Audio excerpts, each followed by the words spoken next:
twari tugize iminsi twerekana impinduka zikomeye ziriko ziraba ku isi mu bihugu bikoresha ururimi rw'icongereza. Igihugu ca mbere twerekanye ni igihugu ca Leta Zunze Ubumwe za Amerika, aho umukuru w'igihugu w'ico gihugu c'igihangange aheruka gufata ingingo ikomeye avuga yuko icongereza rugiye kuba ururimi rukoreshwa mu bisata vyose muri Amerika. President Donald Trump signed an executive order making English the official language of the United States. It's the first time in our country's nearly 250-year history such a move has been made. Ingingo rero twarerekanye ukuntu ishobora kugira ingaruka zikomeye no ku bindi bihugu. Eka mbere n'ababibamwo bakagira ingorane zikomeye mu gukora ibikorwa vyabo kubera batazi ururimi rw'icongereza. Ikaba intambamyi yo gusubira gushika muri Amerika utazi ururimi rw'icongereza, canke ugomba gukorerayo ibikorwa, canke ugomba gufadikanya n'abanyamitahe, canke ugomba gukorerayo amaproje.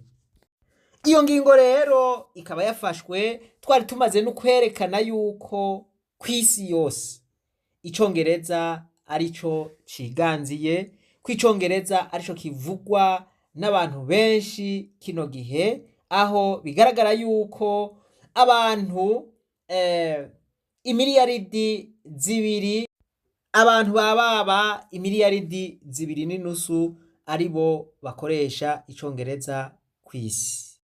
Ivyo bikaba bimeze uko mu gihe abantu bari kw'isi bashika imiliyaridi 8. Izindi ndimi murumva yuko ziriko ziriganzirwa n'ururimi rw'icongereza. Twarabonye rero yuko natwe nk'abarundi dusanzwe dufise ingorane ikomeye nk'urwo rurimi. Ivyo bikaba bigaragara ata muntu n'umwe yoshobora no kubinyegeza, duhereye no mu burongozi gushika no ku munyagihugu asanzwe. Turavuga duti none ni gute natwe twokwitegurira guhangana n'izi mpinduka ziriko ziraba kw'isi. Twarabonye kandi yuko umurundi ahashitse asuzugurwa kubera atabazi urwo rurimi, kubera bafise intambamyi nyinshi, akabura akazi, akagirirwa nabi, akibwa, canke agahembwa make kubera kutamenya urwo rurimi. Turabona yuko ari agasuzuguro gakomeye. Niho guca rero twiyumvira gukora umugambi twise umugambi wo kwikura agasuzuguro. Turavuga duti kizire yuko ari umurundi n'umwe ahari hose azosubira kugira ingorane muri ururimi. Duti tugomba dukore isekeza mu gihugu cose, aho ata murundi n'umwe w'umwete turetse ikigaba azosubira kugira ingorane muri ururimi. Duti rero nta kindi kintu cotuma iyi ntambamyi canke zingorane zihera atari uko twokura hasi, atari uko twogira isekeza rihambaye mu kwigisha abantu urwo rurimi, abari mu gihugu canke abari inyuma y'igihugu.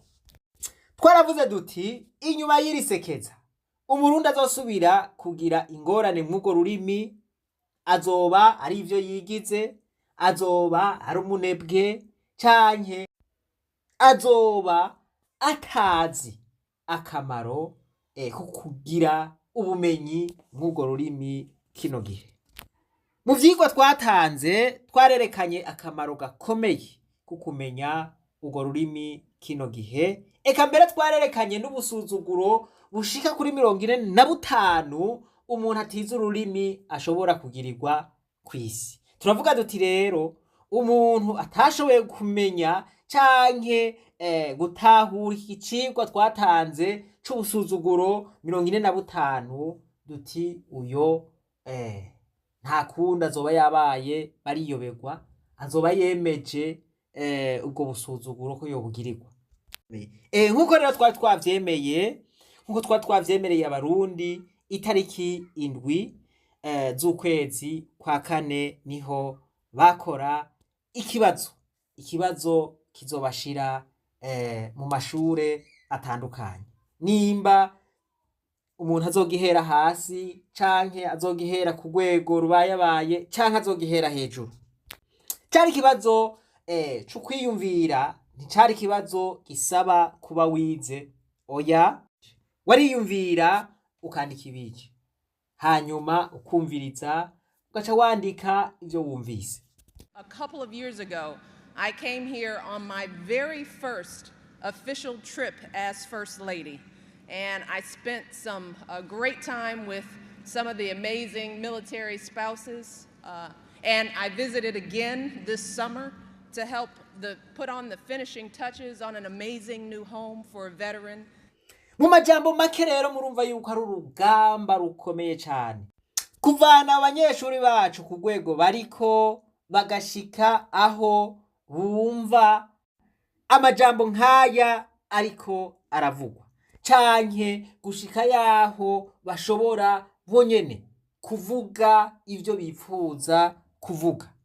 Voilà, nivyo biragoye, ntivyoroshe, n'urugamba rukomeye nk'uko nabivuze, ariko n'urugamba rushoboka. Nk'uko Angela Merkel yabivuze, wahoze ari umushikiranganji wa mbere w'Ubudagi, ati ahari ubushake vyose birashoboka. Voilà, ikintu kirahambaye cyane. Where there is a will, there is always a way. Nta kidashoboka rero, ariko bivana n'inguvu wagishizemo, biravana n'ubwira wagikoranye. Ihangiro rero twihaye ko ata murundi n'umwe atahura iyi mpinduka iriko iraba kw'isi ifatiye ku rurimi rw'icongereza, yoba afise ingorane zifatiye ku rurimi rw'icongereza mu minsi iri imbere nko mwaka w'2026 turashobora kurishikako. Nababwiye yuko ari urugamba, n'intambara dutanguje, kuko ubujuju, ukutamenya n'umwansi w'iterambere. Voilà, Mandela rero aravuga ati inyigisho n'ikigwanisho gihambaye ushobora gukoresha kugira ngo uhindure isi. Natwe rero turashobora kubona impinduka mu gihe dukoresheje ibi bigwanisho 10 ngomba mvuge. Nankeka ibi bigwanisho ngomba mvuge, ibigwanisho nifuza yuko abasirikare bagomba baje ku rugamba babwirizwa kuba bafise, nitwabikoresha neza uru rugamba tuzorutsinda. Zora turirimba kakaririmba,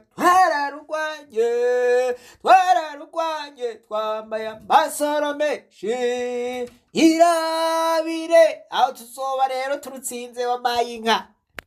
Murambabarira ntimwamwe munyumva nabi, urusi urugamba rw'amasase, si urugamba rw'amabombe, ahubwo n'urugamba rwo mu mutwe, n'urugamba rwo guharanira, n'urugamba rwo kurondera ubumenyi.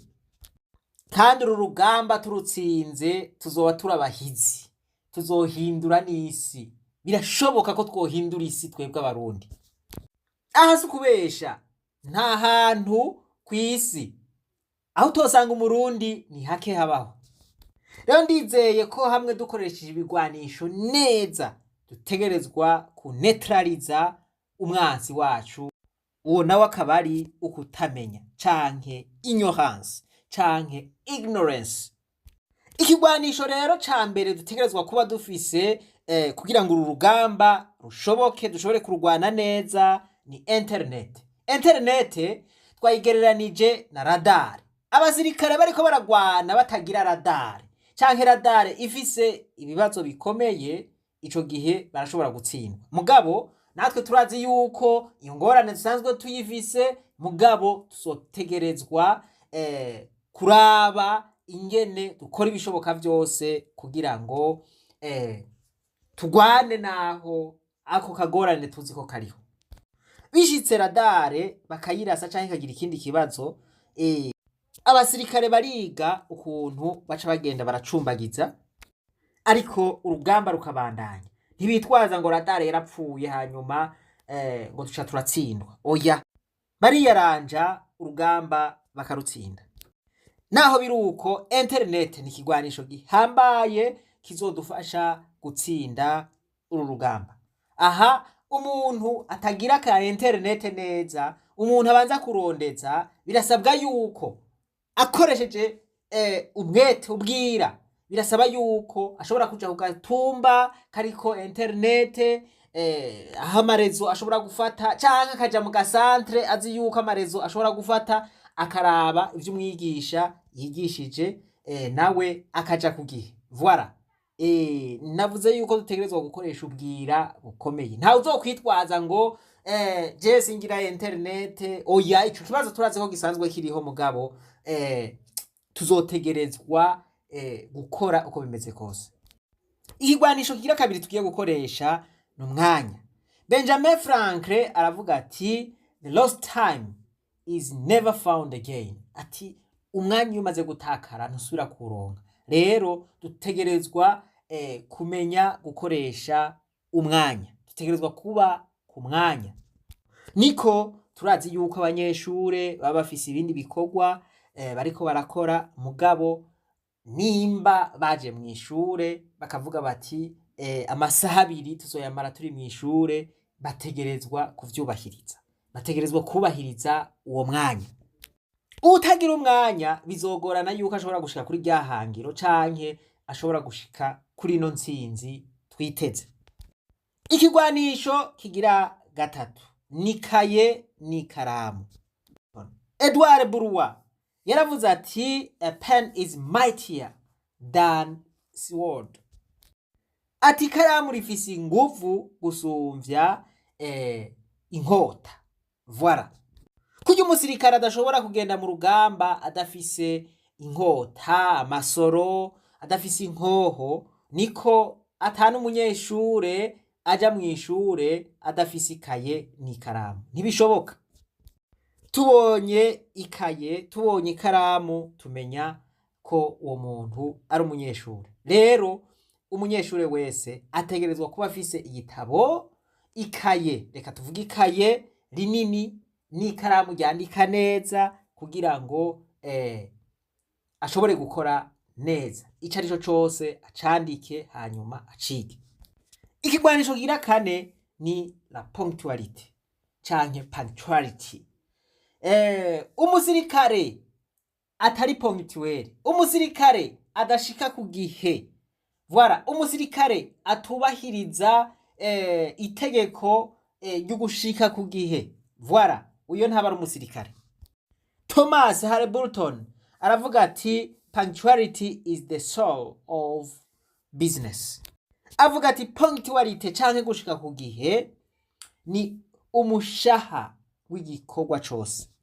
Iyumvire rero umunyeshuri acerewe uno munsi agasubira agacererwa, umwigisha akigisha, umunyeshuri agashika hasigaye iminota 20, isaha yose akayicererwa. Murumva yuko atoheza ngo ashike kuri rya hangiro.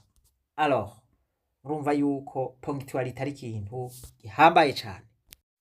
Umunyeshure rero azotegerezwa kuba punctuel mu ishure. Atabaye punctuel naho azomenya yuko hariho ikigwanisho atakoresheje neza kandi gishobora kumugirira ingaruka mbi kugira ngo ntazoshike kuri rya hangiro. Ikigwanisho kigira gatanu ni discipline. Umusirikare atagira discipline biba bimugoye. Uwo musirikare ntabaho. Turetse ko uwo musirikare wenyene ashobora kwita mu kaga, arashobora no guta mu kaga abandi bari kumwe. Arashobora kuzana ibintu bibasamaza bitajanye n'urugamba bariko, bagasamara, umwansi akabubira akabakubita. Voilà, bakaba bahereye ngaho. Rero discipline ni ikintu gihambaye cyane. Jimmy Rohn yaravuze ati discipline is the bridge between goals and accomplishment. Ati discipline ni kiraro gihuza intumbero n'ibikorwa. disipurine rero azoba ari ikintu gikomeye cyane. Kizire yuko umunyeshuri azozana mu ishure ibintu bidakenewe, ibintu bisamaza abandi, aho azoca ahanwa vy'akarorero, kuko murumva yuko azoba ariko aratesha abandi intumbero. Ikigwanisho ca gatandatu, gukora udukorwa umwigisha atanze canke gukora ikibazo. Voilà. Umusirikare nyamusirikare ategerezwa kuzaragira exercice, ategerezwa kuzaragira imyimenyerezo kugira ngo agume yumutse, agume akomeye. Voilà. Iyo myimenyerezo nituma umusirikare akomera, agashobora kwiremeka ibintu canke agashobora kugenda urugendo rurerure, voilà, ameze neza. Imyimenyerezo. N'umunyeshure rero atagira imyimenyerezo ntashobora gushika kwihangiro canke ntashobora kumenya. Muri iki gikorwa tugiyemo, abanyeshure bazokora imyimenyerezo myinshi. Iyo myimenyerezo nizotuma dushobora gushika kuri ryahangiro twavuga.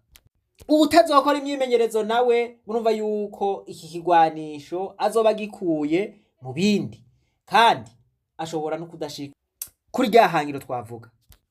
Ikigwanisho kigirandwi. Ico kigwanisho ni kigwanisho cyo kuvuga.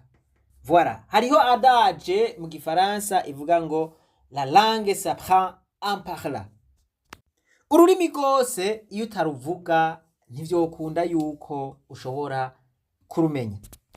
Uriko uriga ururimi ntugira amasoni yo kuvuga ngo bava bambona mvuze amakosa, bava banyumva bantwenge. Oya, ntushobora kugira isoni, utegerezwa kuvuga amakosa.